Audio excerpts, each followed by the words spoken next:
Cost and freight, CFR, is one of the Incoterms rules used only for sea and inland waterway transport. CFR involves two critical points, one being the delivery point and the other being the named destination port. Under CFR, the seller delivers the goods when the goods are on board the vessel at the port of shipment, but the seller must also contract or procure a contract for the carriage of the goods to the named destination port. The primary duties of the seller. The seller must contract for the carriage of the goods to the named port of destination. The seller bears the risk of loss or of damage to the goods, as well as all costs until the goods are delivered on board the vessel at the port of shipment. The seller has to procure and pay for a contract of carriage to the named port of destination.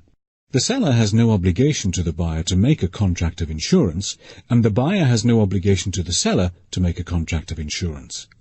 The seller will provide the buyer with the usual transport document to enable the buyer to claim the goods from the carrier at the port of destination, and, if sale of goods in transit is intended, with a negotiable transport document such as a bill of lading.